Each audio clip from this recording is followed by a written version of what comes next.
My vision is that I believe that we are living currently with an antiquated definition of success.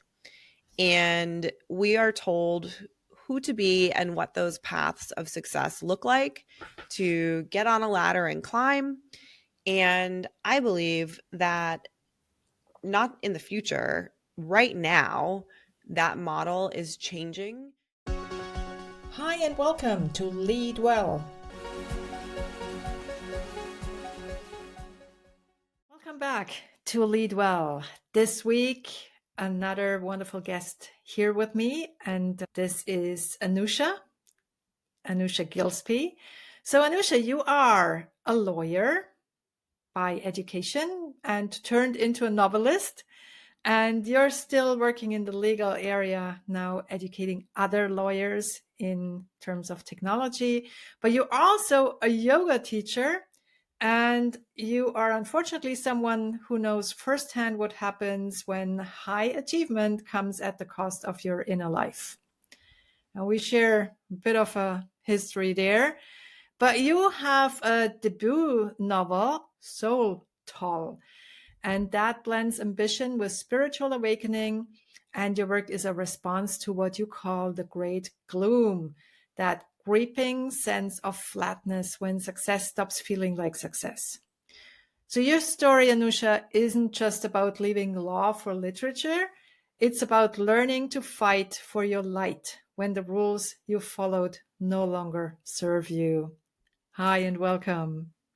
Thank you for that wonderful introduction, and thank you for having me. Sure. We share a bit of a story. I went through my burnout in 2015, and I always make a point that nowadays I think the question is no longer, have you had a burnout, but when did you have one?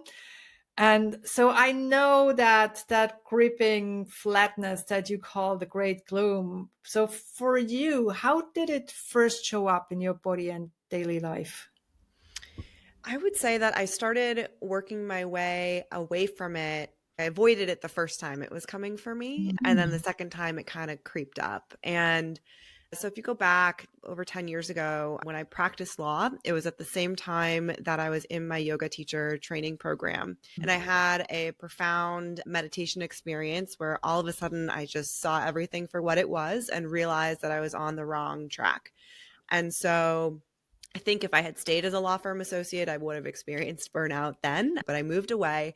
And then when I did experience it was actually when I was in a organization and I started with one job and then the job morphed as I was in role.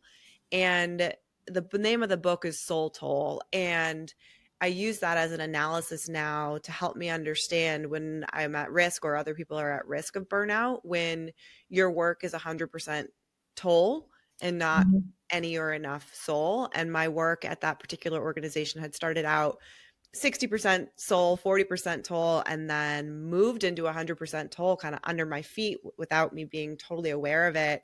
And I had never experienced burnout. No one had talked to me about it. So I didn't know what was happening for a Mhm. long time until one of my friends actually said, an industry friend, she said, "You can't loofah your way out of burnout." And I was like, oh, I've been doing the wrong things. Mm, mm, mm. Yeah, I mean, for me at that time, my turning point was when I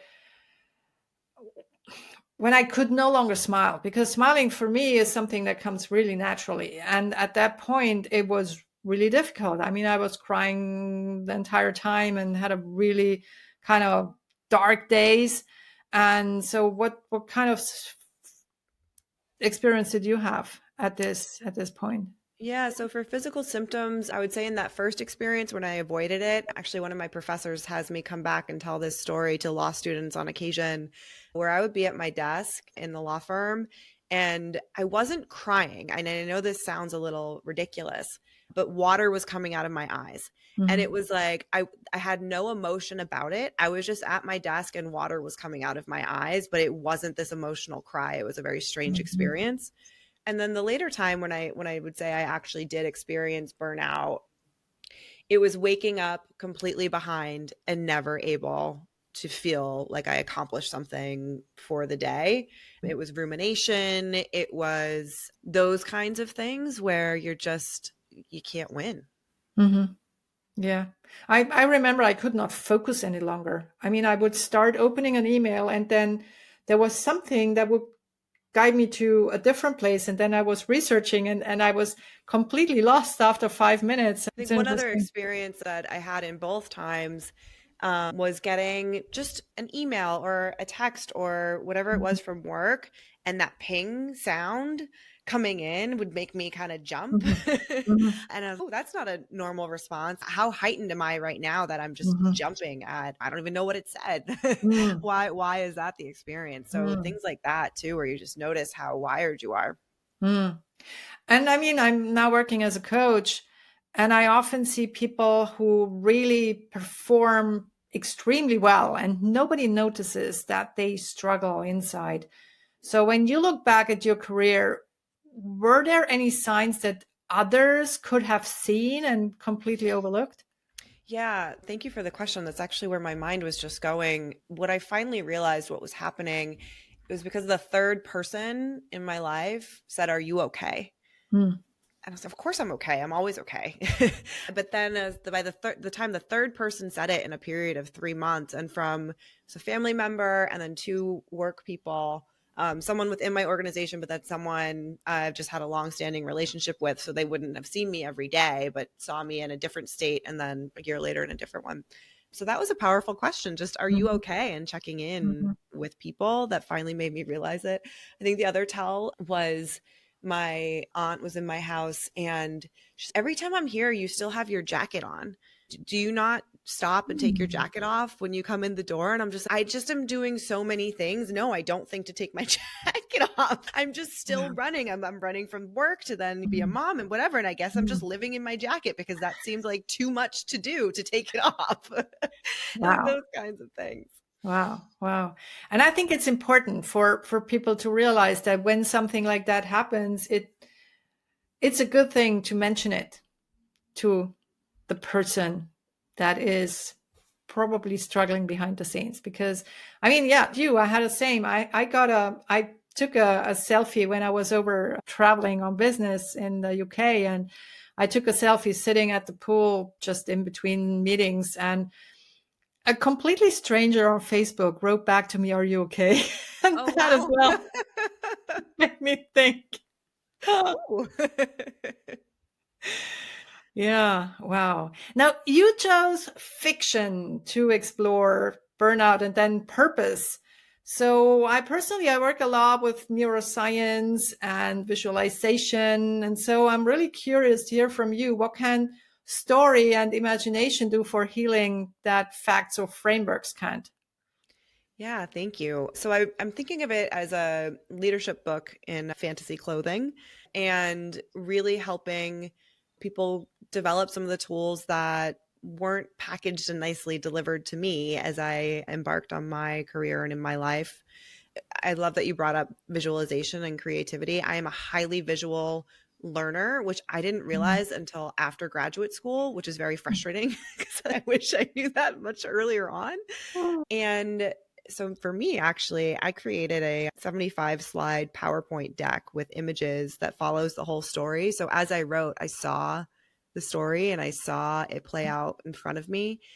mm, And so some of the insights and tools to use, there's a character, Feyre, and she represents fear. mm, And so she's the personification of fear. And there's this moment where one of the characters is having this kind of crippling anxiety in the form of spider webs kind of coming across his chest. mm, And Feyre shows up and he's wishing it away and wishing it away. And she comes and says, "Why do you wish me away? I'm here to remind you that you have a life to live. I'm here to remind you, think of me as a signal. Don't wish me away. Ask me what I have to tell you." mm, Because that fear is usually some kind of dissonance with who you're showing up with how you're showing up in your life and how you mm, should be showing up in your life. And so I'm mm, here to help you close that gap.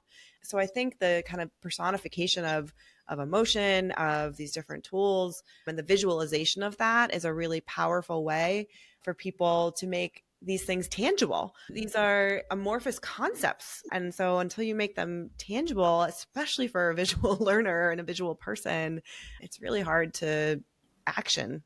Yeah. What I love to do in this case, I always say when you have an inner voice criticizing you or telling you you're not enough, or that you're always the victim, how about you put them on your shoulder and make them a little figurine, because then you can kind of tell them to move away. I love that concept of visualization. Wow, that's great. So for me, one of my main purposes, or one main vision, is really to help my clients to understand the autonomic nervous system and how they can move from sympathetic stress mode into parasympathetic, well, rest mode, which is not a rest mode, it's a thrive mode. So for you, what role do these practices play in your own shift? Yeah, I mean, I think you have to be really honest with yourself first of you can't just go from stress to thrive Mm. overnight. At least I haven't figured out that magic formula. That sounds really nice. Let me know if you find it. But for me, you're in certain systems in your life. You have your work system, your personal system, and you can't just change them overnight unless you're in a position where you can. But a lot of times you can't just make these drastic changes, and maybe you shouldn't too, because Mm. a lot of times the drastic changes aren't going to change internally what is going on. And so I think it's really looking at your life holistically and saying, am I in survival mode right now? And if yes, then let me be kind and think of this in 10-minute increments, not big overnight shifts. And if it's no, and I actually have that space, what is the Mm. work that I can do that has the most impact? And it's going to take some time to figure out what that is for different people. I have one thing I do, which is this restorative yoga series that is through the fall and spring, and it's an hour and a half workshop. But for whatever reason, for me, this particular workshop, it's like a week vacation in an hour and a half, and not even vacation. I mean, restorative space. If it's like a hike, a hiking Mhm. vacation kind of thing, that for me is really impactful and does go from that stress state to, okay, let me get equilibrium to position myself for the positive Mhm. thriving. So that because it's not fair too. People are always, how do I get to equilibrium? And it's like, well, how do you get to the positive place beyond that Mhm. too and thriving? But you got to figure out first whether you're at or below equilibrium. Yeah, and I think you have to figure out first where you are, because I mean, I remember I could not even identify myself as being as stressed out because I could not feel my body anymore.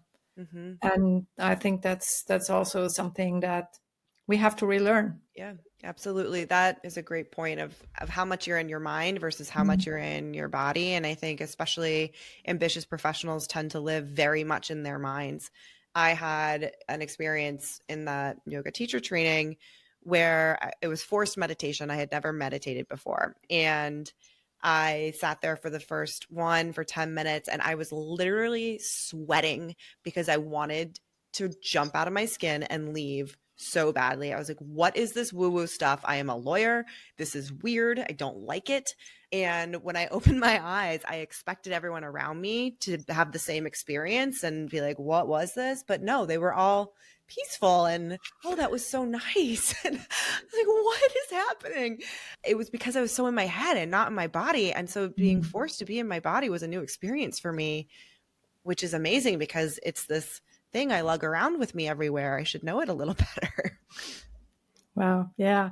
Yeah. And I had a similar experience because I'm doing something that is called the trust technique, where we work with animals and people and help them build a better relationship. And what we do there is we call it, we get present. So literally that I can switch off my thinking. I Mm, can now. But when I started off, I was fighting it. I was like, why should I mean, thinking is what makes me what I am. So why should I reduce my thinking level? Why should I stop thinking? And yeah, I so get it. I could see myself there meditating for 10 minutes and really being totally out of my mind. yeah, But intellectually, you're like, I went to school to train my brain, and now you're asking me to not use it. That feels like a level down. You don't yeah, realize that it's a level up. Exactly, exactly. And once you do, and once you notice how much it helps, when you know how to switch it off at the time you want to switch it off, it's so helpful. That's the magic Wow. trick. Wow. Yeah. And it's simple. It's not easy because you have to train yourself, but it's pretty simple. Another thing I'm always really keen on is I have developed a framework, neuropositive framework, and one of the pillars is perspective. And what I'm saying there is that it's really helpful when you look at life not as someone that happens to you, but happens for you. And just this shift really makes a huge difference.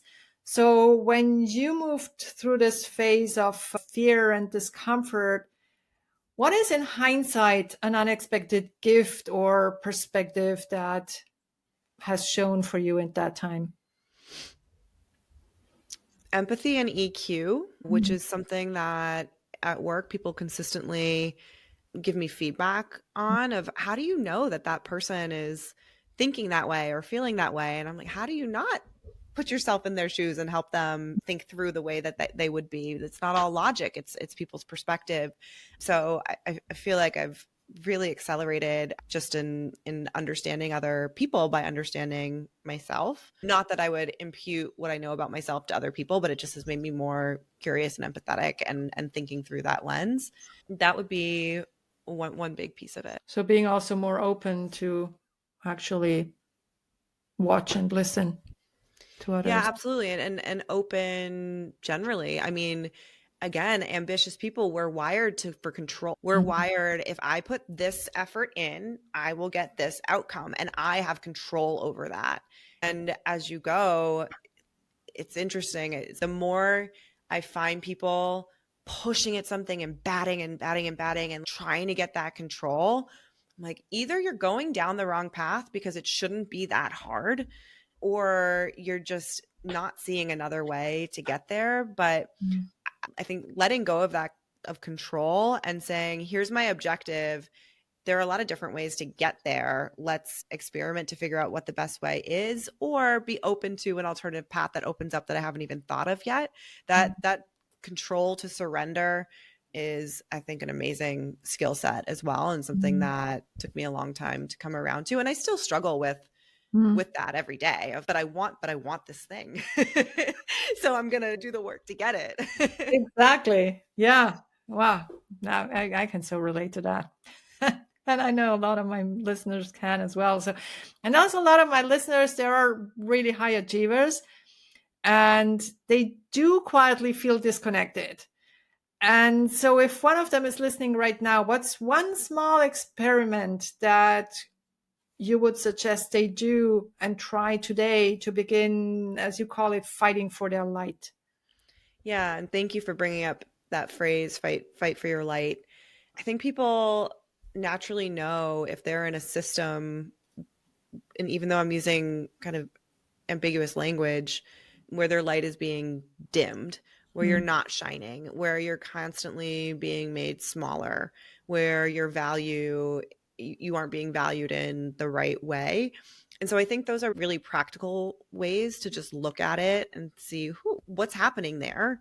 And it's then awareness of yourself. We lose touch with, we talked about the being in your head versus in your body, Mm. but then also in touch with your heart, of who am I? Because it's really easy to forget along the way. And so, and am I allowed to bring that to work? Am I allowed to Mm. bring that in my life? And if not, that's a serious toll that you're paying to engage in that work, to live that life. And so I think it's taking that look at yourself and saying, am I doing this intentionally? Is this a means to an end? If it's not the right proportion, if you are paying a large toll to cut yourself off from yourself in an Mm. environment, and it might be, yes, I want to pay for my kids' college, and so I'm going to do this for the next 3 years, kind of thing. But at Mm. least you're then aware of it and not wondering, hey, what's wrong? What feels off? And so I think just having those honest conversations with yourself to first see where you are. And then if you're at the next point where you're like, okay, I have some work to do, what does that look like? I'm very specific in the novel of, for me and for the protagonist, it was meditation and yoga. But for other people, that can look different. That can look like a walk in the woods. That can look like just some breathing exercises. That can look like addressing your fear and having that conversation with yourself. So I don't want to prescribe any one thing. And it's more like have that assessment for yourself of where you are. And then if you do have the space for some micro soul work, even to get started, the 10 minutes, find and give yourself that opportunity to breathe, to walk, to move, to give yourself a breath, to come back to yourself and fight for your light. Yeah, and I like the way that, first of all, you need to acknowledge that there is an issue and that you want to do something else. And then literally, I think for me also the most important step and the most difficult step was to ask for help. Yeah, that's true too. I mean, it depends. If you're on flatline burnout, then that's, yes, that is the place to start. You have to ask for help. You have to change something. For me, I did change jobs when I was experiencing burnout. There was not a place in my organization for me to go that would have had different constraints that allowed me to find, a better fit. That's not for everyone. But then it was, asking for help in different parts of my life when that was not a muscle I was used to using. And that is, it sounds so easy and it's so hard in practice. Yeah, it is. But we did it. And that's why there was change. So what is your vision, Anusia? My vision for the book or in life? In life and for the book. We want to hear both. My vision is that I believe that we are living currently with an antiquated definition of success. And we are told who to be and what those paths of success look like to get on a ladder and climb. And I believe that not in the future, right now, that model is changing. I'm in technology. I see what generative AI is doing. I see what it's doing to my industry, which is legal, which is an industry that runs on the written word, which guess what? Generative AI is really good at. And so the sands are shifting beneath everyone right now. And that ladder may or may not exist in the future. And people are sharing information through amazing podcasts like this and saying, hey, just so you know, when you reach that rung, it might not feel like what you thought it would feel like. And what are you going to do then? What happens if success isn't enough to like that ambition feels good, but then in the end, what does that feel like? And are you happy about that?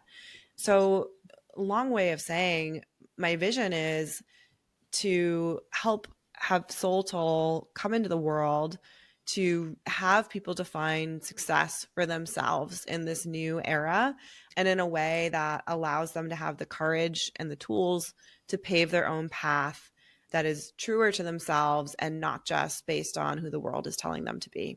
Wow, that's wonderful. And also be aware of what success is for oneself. Yes, absolutely. Wow. And that it can evolve. Absolutely. Wow. Well, so many insights. Thank you so much for sharing this with us. Where can people find you, Anusia? Thank you. So they can find the book Soul Toll on Amazon. It releases October 7th. And you can find me at anusiagillespie.com, or if that's too hard to type out, you can type out soultollbook.com and it will direct you there. And I'm also active on LinkedIn and Instagram. Wonderful. And I'm sure there will be people reaching out because, you have a great vision and I'm really looking forward to reading the book as well. Thank you so much for having me. Thank you. Bye. Bye. This was Lead Well. Now, what is the one thing that you're taking away from this episode? Please share in the comments below and do share the podcast with your friends and family, but only if you like it.